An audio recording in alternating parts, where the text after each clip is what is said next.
Okay, so I'm Michael, and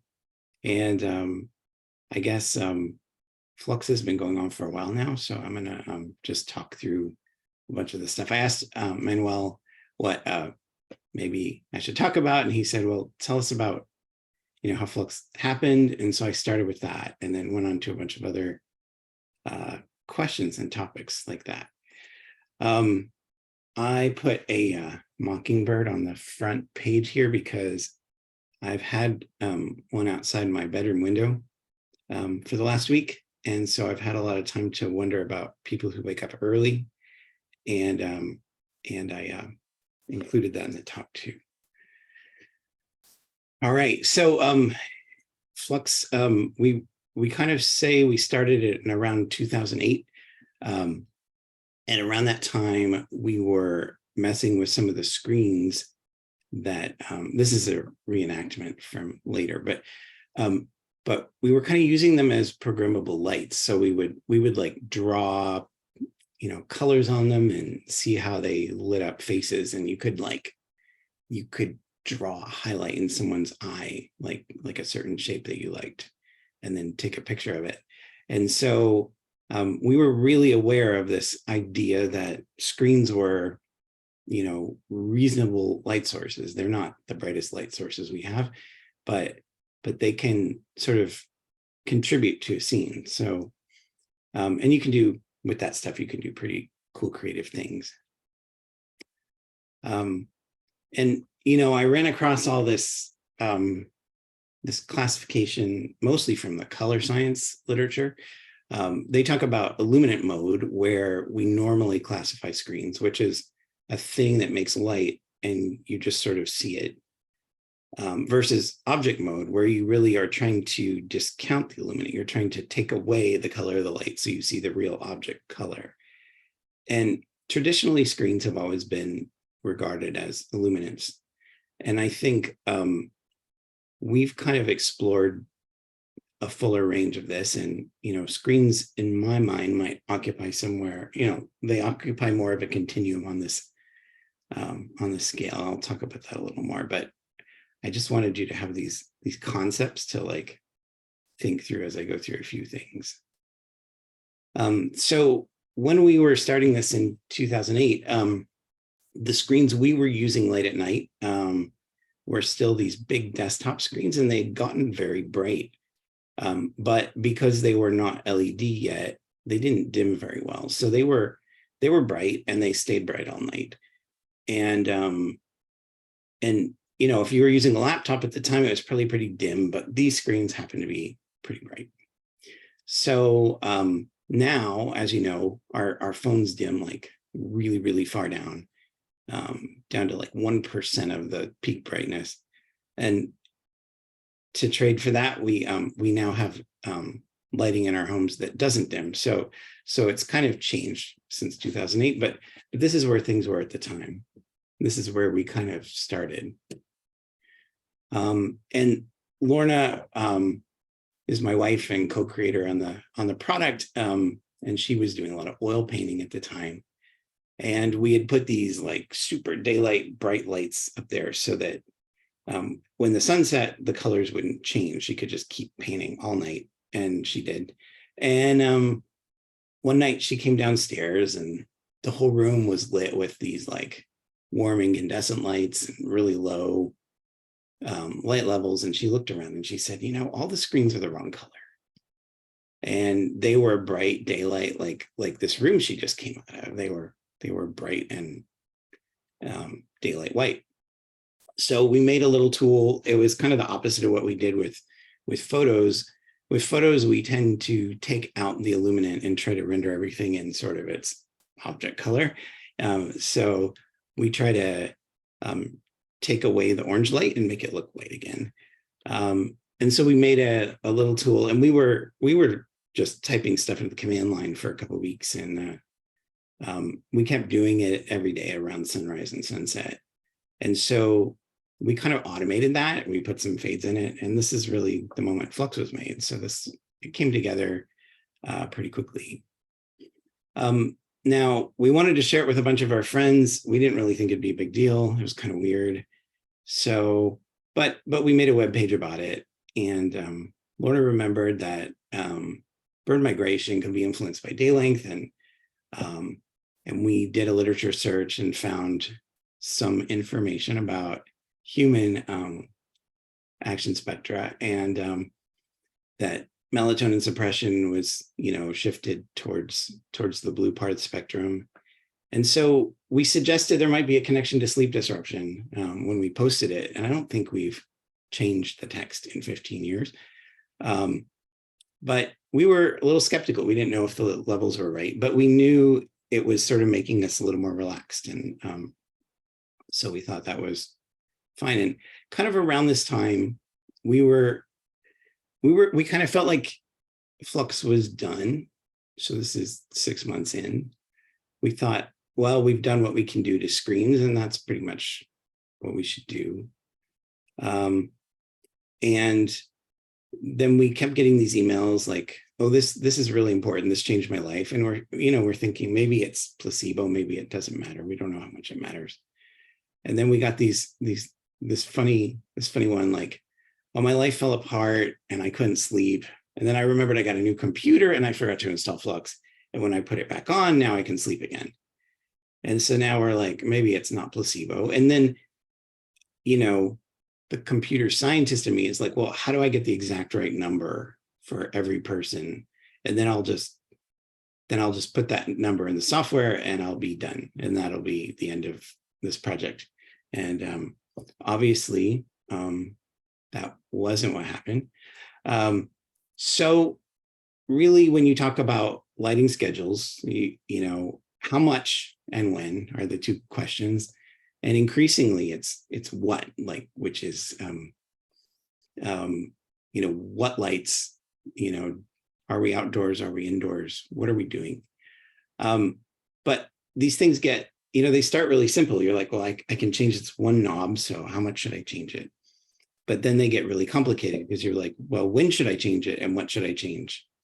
And so you dive into this, and we made two shifts around this time. One is really before this moment, I think our platform was the screen. It was like we were changing the screen. And after this moment, we were saying, well, what should we do for people? What should we do for buildings? What should we do for all these other things? And it makes it much more abstract, makes it much harder to get your head around. This is how Flux looked in 2010. And it was pretty much very simple. You could choose the color temperature after sunset. During the day, it tried to keep daylight colors, and after sunset, it didn't. And kind of back to that object mode idea, I think when I look at the literature from the time, I think we were some of the first to really go all the way to say, if you're in a really dim room with really warm lights, your screen should look like paper in it. And I think we did that. We convinced people it was sort of important, and like tens of millions of people downloaded this thing over the next decade. When we look at the presets from that time, we managed to remove about 2/3 of the melanopic light, or about a half a log unit. But due to some sort of looking at papers and some early experiments, we thought this might still be too much for some screens. So we kind of ramped that up and tried to provide a 90% reduction, which is a full log unit before bed, and in a later iteration. A lot of people at the time said, well, why don't I just dim the screen? And if you're in a dark room, this is actually a great solution. But when you're in a brighter room, you are missing some contrast because you get some glare from the screen reflections. You have a harder time making it, like, your visual acuity goes down when there's less light. And so the concept here is that we get to, pick a lower melanopic M/P ratio, basically, and hopefully preserve some visual contrast while lowering the melanopic input.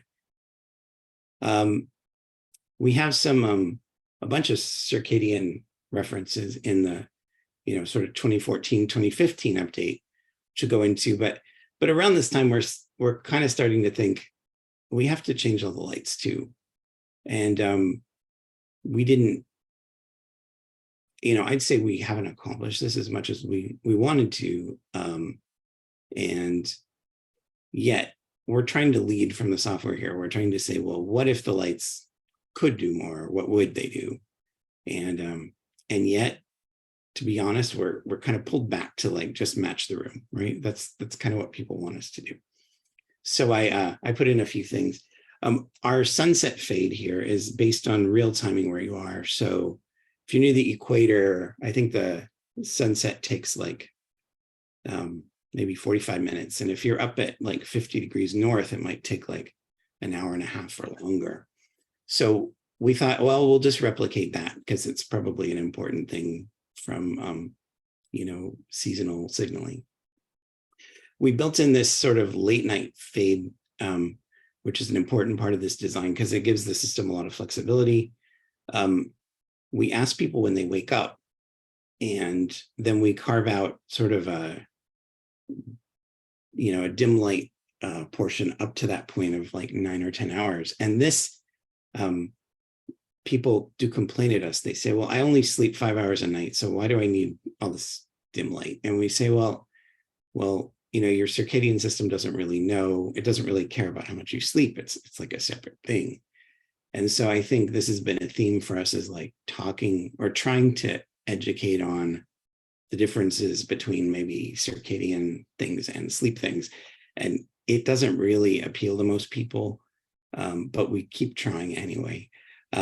So we've hidden sort of the magnitude of your PRC kind of as a little graph in the back. So it's like when you're really likely to be sensitive to light, this graph is bigger. And when you're likely to be less sensitive, the graph is smaller. And then we do a lot of crazy stuff. We look through all your monitors, we figure out how big they are. And for a number of reasons, we've run some big surveys where we model how much light's getting to your eyes.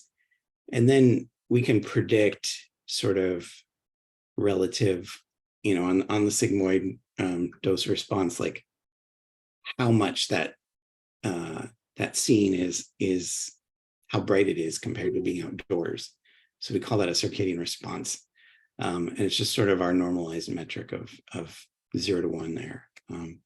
But we kind of give you some sense of like, is this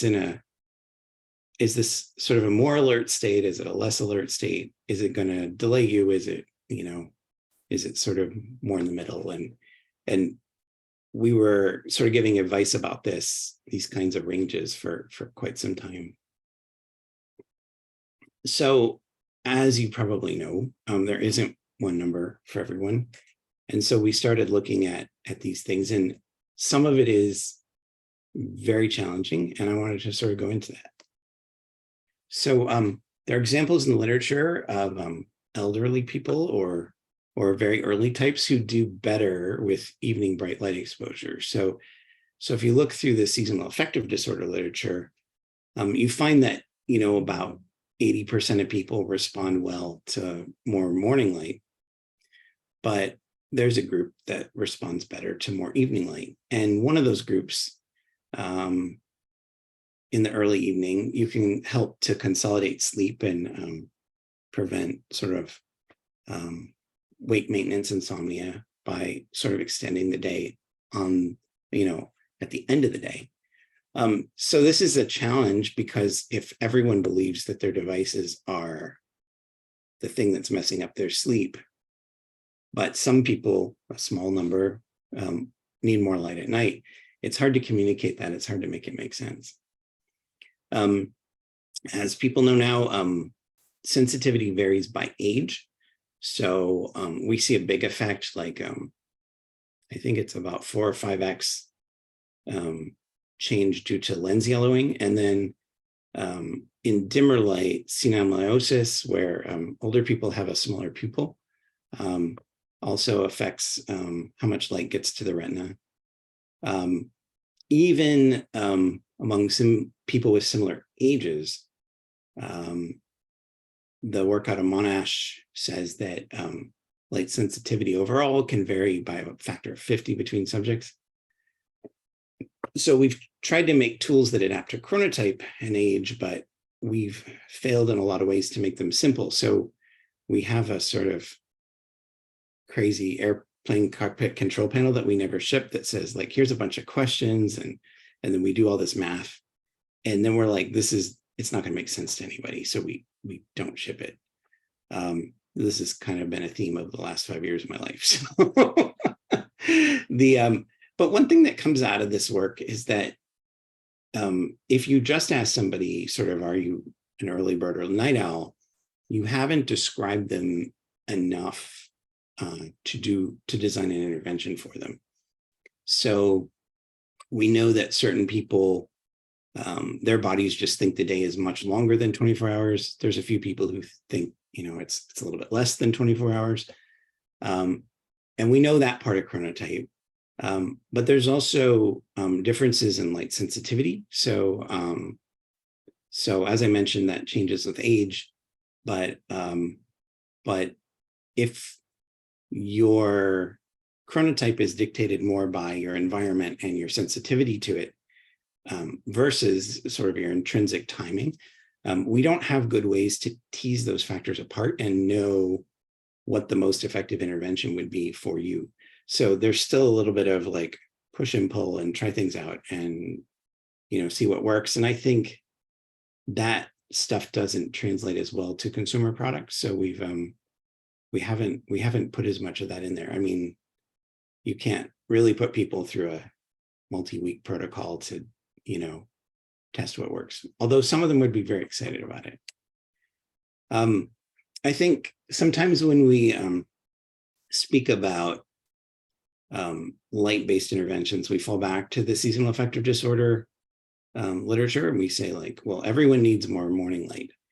And so I was thinking about this survey. Our friends who from Robert Wood Johnson Foundation, they did a little online survey asking about sleep health, and they found that, in their sample, like over 30% of people are waking up early and not able to get back to sleep. And so we have this big population, and I suspect it's a lot of older people who are, we would argue maybe more on the early side. And there's a variety of challenges to sort of do the population scale, like make this better for everyone kind of stuff. So I think Flux, just because of how it's been distributed, has appealed to like younger male night owls. And that's fine for it to find them and for it to help them.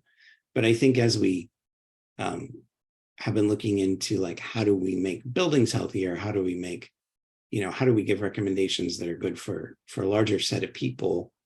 It becomes more complex. So you don't want to give advice that makes it worse for 30% of the population, for instance. So I pulled this out because I think this question about sleep consolidation is really important. So as everyone knows, the Harvard iPad study, which was published in 2014, kind of created this press firestorm. So they saw 55% melatonin suppression, longer sleep latency, less REM, bad next morning alertness. And I mean, this saw billions of media impressions. It was a really big deal. And if you look in the paper a little more, the iPad, the experimental condition is around 30 to 50 lux of daylight. And the book is around 0.6 lux. And I think one question to ask here is, sort of what is the control? Like if people are people turning off the lights at 6 p.m. or are they living in rooms that might be 20, 30, 50 lux after dark? And And in the follow-up, in 2018, the wake after sleep onset went up very significantly in the dim light condition. So I'm kind of thinking a little bit about this fragmentation question. So if you read a lot of sleep literature, you know that sleep efficiency is regarded very well. It's correlated with how people feel the next day. So people who wake up a lot tend not to feel good about how they slept. They tend not to be as alert the next day. But we know from history that the winter pattern where there's like 14 hours of darkness often includes two sleeps or fragmented sleep. So people go to bed at 8 and then wake up in the middle of the night and do something for a couple hours and then go back to sleep.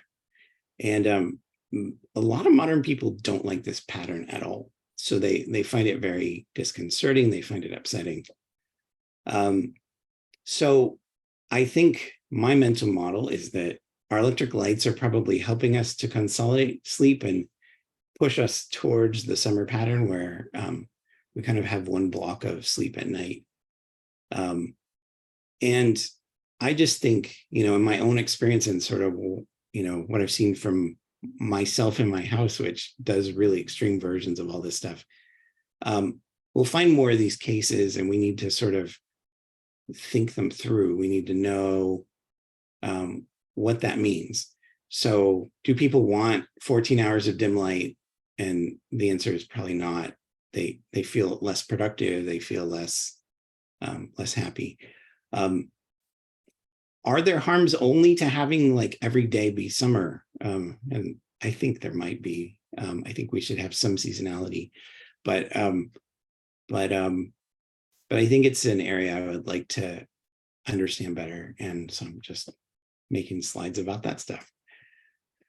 A lot of people ask, isn't twilight blue purple? And the answer is definitely it is. So twilight, and the question becomes, well, why do you turn the screen orange when nature turns everything blue? And twilight is not a sunset because the average color is due to the sun going below the horizon. And what that means is that you get all the scattered blue light, which is due to mainly Rayleigh scattering, but you don't get the direct orange light of the sun being up. So it shifts quite a bit to a cooler temperature. And then, so if you imagine, like, what if we did that? We made all of our lights 10,000 Kelvin, but very dim at night. The problem that, as we've tried a bunch of these things, if you want to read under that light, you have to make it very stimulating. So you have to actually stimulate melanopsin quite a bit to get the same level of sort of acuity you might get under a warmer light. And so I think the intrinsic piece of that response is quite substantial. It's not something that's easy to sort of do. I also think if you look at the archaeology, we've had millions of years of firelight after dark. And so we do have examples in our history of using warmer lights after dark. So it's not just a 100-year problem or something like that. And also when we close our eyelids, I plotted the red filter that your eyelids make. And that's from Andrew Bierman's data through Manuel's interpretation. So when you close your eyes, you also get a really warm filter. So I think then the question comes up, does the fade matter? Does fading to warm, does that work? Is it good? And I don't know the answer to that. It's possible that sort of the decrements to the S cone stimulate the brain somehow, like at sunrise, or it's possible that it's aligned and it does the same thing melanopsin does, and we just don't know. But right now, what I do know is that low melanopic sources have to be bright enough to read by, to do things indoors. And today, those things need to be blue depleted because we just don't have a technology that, sort of works for it otherwise. I'll pull out this. This is an interesting thing. I met John McCann, who was head of R&D at Polaroid, and he did a bunch of work on firelight back in the 70s. And he shows that firelight is a very novel illuminant because it generates light levels that are just below threshold for the L and M cone. Did I say that wrong? No, it's below threshold for the S cone and M cone, but it's above threshold for the L cone. So the orange line is the firelight, a wood fire in this graph. And so I think, it may be that some part of our biology is a little bit tuned to lights like this, and they might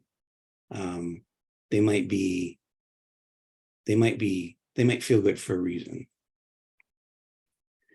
So moving on to moving back to screens, I guess. The important thing is that not every screen is white page. And now with dark modes, even fewer screens are white pages. But a lot of people will watch a movie before bed or something like this. And we measured a bunch of feature films and how they show up on a screen. And when you do a melanopic weighting of them and all this stuff, you find that they're only about 10 or 20% as bright as a white page. So the light levels are very low for a lot of these kinds of content. Games, Netflix, these things are maybe 1/10 as much light as a white web page like Wikipedia or Google. So we put up a little thing where you can drag your screenshots in and see how bright they are if you want to do that. We spent a lot of time, we got a spectrometer like a decade ago and measured everything we could find, including filters and screens. And so we just kind of keep all this data online at the Fluxometer website. And you can use all this data. It's all public Creative Commons, so all you have to do is credit us. And so there's a lot of pre-standards models, things that might be useful. Sort of well-known circadian and color models. We model how the lens works by age. We have a lot of data about filters and eyewear. People have sent us a lot of random lights that, push one thing or the other, like they're very high melanopic or very low melanopic for outdoor use. We've done some wildlife collaborations about how different animals respond to light outdoors. And so it's a lot of stuff to look at. I just poke through it. It's not that hard to figure out. I mentioned earlier that we kind of do all this modeling in the software for fun, but it also runs in the Fluxometer app. So what we wanted to be able to do was take one measurement of a screen and then be able to simulate it at different distances. So we did a survey online about screen usage, and we actually asked people to get a tape measure and measure like how far their eye was to their screen and how big their screen was. And then, so this is a really lovely data set because we were able to fit a nice polynomial to that. And we kind of know how people use different screen types and, how big they are in their field of view. And there's a lot of sort of counterintuitive stuff from this data set, but an iPhone can actually be bigger than a TV because you hold it close. So the way I've learned to think about screens is to think of them as sort of luminance and field of view, and not to think of the physical size, even though you might be tempted to do that.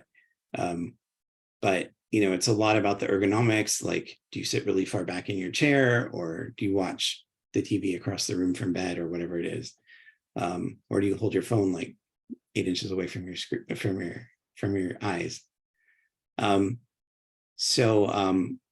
This lets us do a lot of modeling in software that would otherwise just require tons and tons and tons of measurement.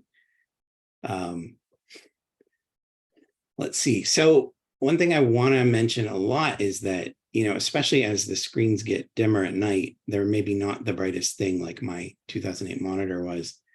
The behavioral questions about, like, does software prompt you to be aware of the time? Does it prompt you to be aware that you're tired?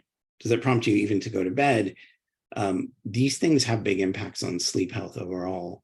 So one thing we did a few years ago, we were thinking about bedtimes, but we had just had our second child, and we were coping with preschool and getting up early and not sleeping all night. And it seemed that, as things change in life, like you get a new job or a longer commute or, preschool, that, your identity as a person who stays up till 1 a.m. or midnight or whatever it is needed to shift with those life changes. And so we ask you for when you need to wake up, and then we do. It's not very hard to subtract, like, 8 hours for you, but it turns out that people are really slow to shift. So we just sort of built that into the software, and we give you kind of, we at first gave these really judgmental notifications, and we never shipped that. And we gave these very dry, like, you're waking up in 8 hours. We tried to keep it like, because one of the things about people in sleep is that you can't sort of assign any moral goodness to it. It's got to be just, here's what the facts are. Here's what's a little better. Here's what's a little worse. And so this, I think, has had an effect, but we haven't really measured it.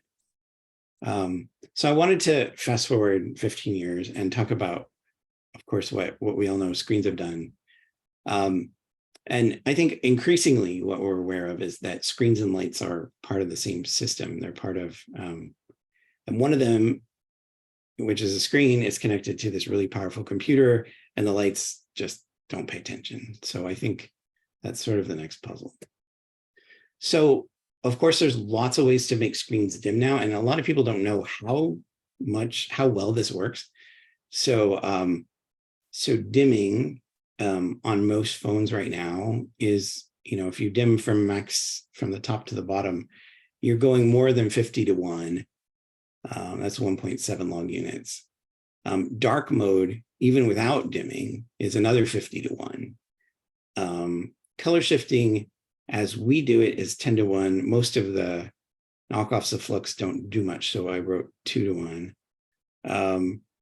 And of course, as you get to darker content, I mentioned like a typical movie can be like almost a full log unit as well.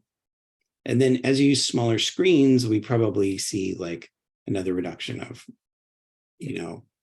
4 times, 1/4 the photons that reach your eye. So I think it's really hard to compare once you're in this range of like, 100 or 1,000 times less light to like my old desktop computer. These are really, really different inputs. They're probably below the intrinsic threshold for an IPRGC, but it's just way less light. And I think what's probably true now is that the rooms are brighter than a screen that uses a lot of these things. So that said, there are a lot of people who just turn their screens up to full brightness, and I think there's good reasons for this. They now go into your bedroom.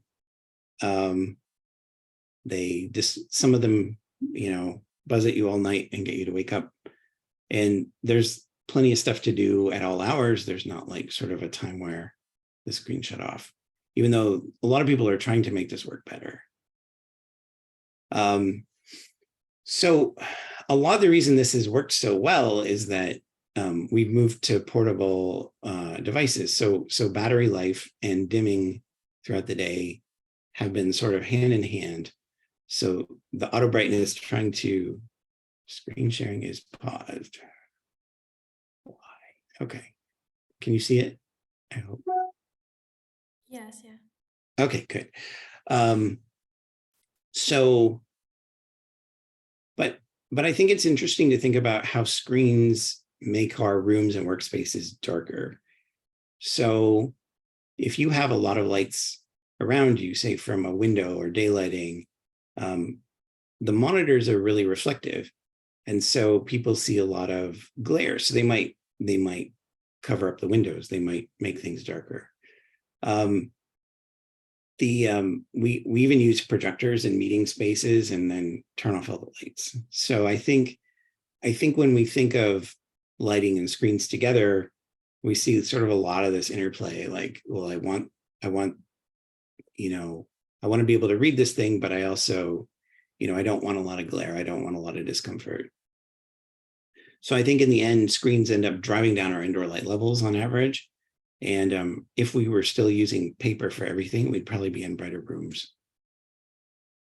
This is kind of an illustration I did a while back, where to understand this glare question, it's more fun to illustrate it.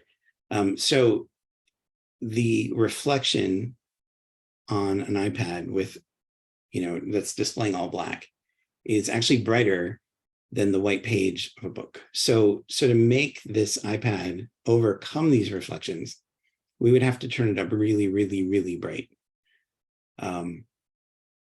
So I think this is sort of an important thing to think about as we design spaces, is like how to make the screens comfortable to use, even when the light in the room is really bright. But I think, there are still benefits to color changing. This is because the auto brightness has to overcome reflections. It tends to generate quite a bit more luminance than a white page would at the same level. And then if the room is already warm and I dimmed a halogen light really far down, so it's like 2000 Kelvin in this scene, and the ratio of the melanopic luminance here is about 25:1, and this is sort of default settings. This is sort of what was typical when I made the image. So I think, again, like changing the screen to look more like the room does have some impact here, and it sort of, the color shifting lets us sort of bridge the gap between bright rooms and dark ones. So I do think, though, as we've thought about how do we get a hold of lighting in general, we kind of believe that putting the clocks back into the lights is what we want, but probably only 1% of the lighting in the world is connected in a way that's under some kind of software control. And we kind of bet a decade ago that it would be a much bigger number. And I'd say I'm a little disappointed that there isn't more lighting that can change over time. But more than that, light isn't even dimmable in most spaces today. DOE says it's only like 15% of residential spaces that have wall dimmers. So, and that's getting even harder with some of the LEDs that flicker and don't dim very far. So I think, again, there's still a role for color tuning to like kind of bridge this gap. I want to talk a little bit about, as we get to these lower light levels at night, a lot of people argue, well, that's, not the biggest input. It's not the biggest thing that affects your sleep. And I think this is really important in sort of the direct sense, but as we've tried to study it and ask people questions about it, behavior and displacement in particular are really complicated things. So if you have an intervention that changes the amount of screen time you have in a day, especially around bedtime, maybe it makes you stay up an hour later, these things change what you do overall with your day. So maybe if you use a screen less, you're exercising outdoors and seeing bright light. And so we really should see these things as zero sum. They're not sort of like just the lab-based intervention of like turning the screen off and sitting there, right? You might actually change what you're doing. So if you turn your screen off, you might go to sleep. And then when you use a screen more, you might be indoors or you might be not sleeping. So I think these things push and pull on each other, and they're really important to keep in mind. I'll take it even further and do this little mental experiment. So if you stayed up late watching a movie for 2 hours past your normal bedtime, and then you slept in the next day to make up with the sleep, well, we know when you close your eyelids, you block 99% of the light, and your blackout curtains block 99% of the light. And so even if this movie didn't, wake up your SCN and, make it really excited, you missed a whole lot of morning light. So I think the idea of displacement isn't only about, not exercising, or it's not only about this, but I think it can actually have a circadian effect, because anything that changes your relationship with time and with the day sort of has this downstream effect. And we have to think about the whole 24-hour exposure when we look at these things. So on a lighter note, I wanted to kind of think a little bit about how this stuff is spread online, because I think we've tried to post some very serious things and say, here's what is probably going on, but the way this stuff is spread online has been pretty amazing to see. And I pulled this tweet here that says there are more ways to misunderstand a thing than to understand it correctly. So the most viral form is pretty wrong. And so we try to talk about contrast between day and night. And, you should be in like 100 times more light during the day than in the night, or maybe 1,000 to 1. And people feel really good about small color changes. And I mean that very seriously. So they'll make very, very small changes to the amount of light, like 15%, and feel like they're doing something very, very good. And I don't think, because we're so aware of color and we're so unaware of intensity, they're honestly doing something that they think is impactful. But in my view, it's not really, the translation isn't getting there, because you can't see, you can walk indoors to outdoors, and the light level goes up by a factor of 100, and you kind of just, your visual system sort of adapts in a few seconds, and everything's the same. And I think the same thing, informs our ideas about what matters, which is to say we don't notice intensity. So we try to tell people that computer screens aren't that special, especially anymore, because they dim, and that all indoor lights matter. And of course, we've all heard that, certain kind of devices is really, really messes up your sleep. And I think probably using this in bed makes a big difference. And, we try to tell people sleep hygiene still matters. You have to still go to bed on time. And people really believe that, these things have a very protective effect, that, changing your light means that, you don't have to do a lot of other things. And I think that's probably also a mistake. There's been a big push from the eyewear industry to do these very, very gentle filters that filter like maybe 5% of blue light, and they'll advertise that they improve your sleep, and that you should wear them all day too. And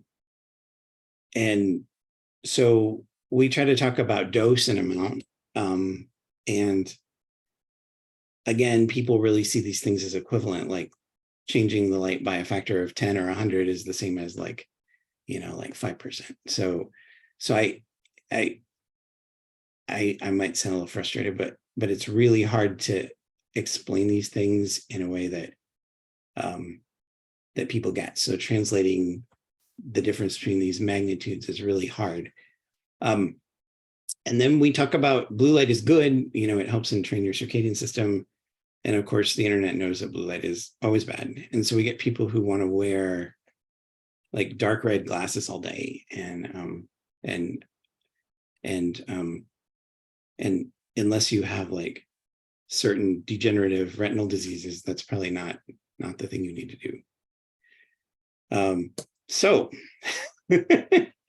I thought I'd go on to talking about measurement because I think there is maybe a gap here.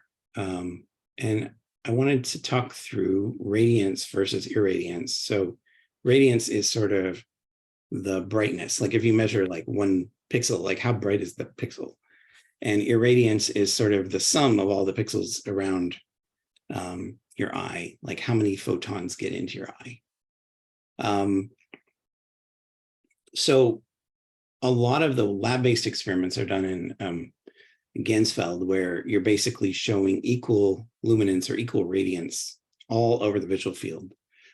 And so if you think about a 100 lux source at the cornea, it could be a Gansfeld that's 32 candelas per meter squared, uniformly all over the visual field, or it could be an iPhone that's 1,000 candelas per meter squared.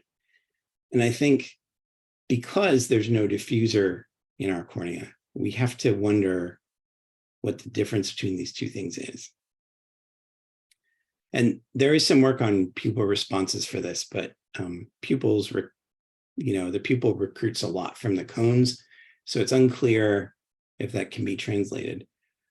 We don't have a lot of work on this with circadian responses, but there are a few papers you can sort of look to and say, oh, there's something different, but I don't know exactly what it is. But the usual assumption is just ignore this question and that the retina, somehow makes a perfect photon counter, and any photon that gets in counts. So I was thinking through this, and I just thought I'd, do a mental experiment here. So I pulled the flat light from DAISY 05. This is probably a mouse. And there's a fovea here, and I drew an iPhone over it. And it covers maybe 5% of the receptive fields of the IPRGCs. So it's kind of a very small percentage of the cells in the retina. And so to distribute the same irradiance over a smaller area, of course, every point in there is brighter. So we do, the retinal irradiance is higher then. So then even if you have a really smart way to like add these things up, there's some sort of math challenges in doing this. So one thing is that the dose response for each cell is it has a threshold, it has a saturation, kind of like we're used to seeing. And so these are sort of some hypotheses, some theoretical possibilities. But we might see a lower threshold in terms of irradiance, in terms of what it takes to get some activity on a circadian level, because the luminance is quite a bit higher per photoreceptor. And then at moderate illuminance, individual cells might be very, very saturated. And so if you cut the illuminance by half, they might still be kind of mostly saturated. So we may not see as much contrast as we expect at a certain illuminance level. And then a lot of these exposures are just very near the fovea, which is a very special part of the retina. And so I don't really know what would happen there. Of course, the fovea doesn't have any IPRGCs, but in addition, it's kind of, we might see extra cone inputs there as well.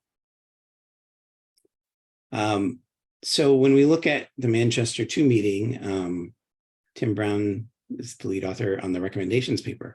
The recommended minimum melanopic EDI is 250 lux at the eye. So in a Gansfeld, that's 80 candelas per meter squared. And then the maximum at night is around 10 lux. This is around 3 candelas per meter squared, which is just a bit past threshold. So it's pretty close to threshold for an individual cell. But the problem is that following the evening recommendation for, irradiance, 200 or 10 lux for an iPhone, we would do that using about 40 candelas per meter squared. So we don't have a lot of experimental data with sources this small. And so I think it's really hard to generalize these recommendations to using your phone in bed. And so for me, there's still a gap about like, what do I recommend? I don't really know.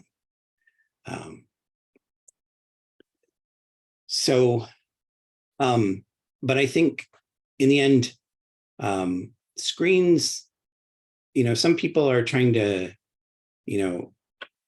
understand how to put enough light in the built environment indoors to reach this 250 lux number during the day.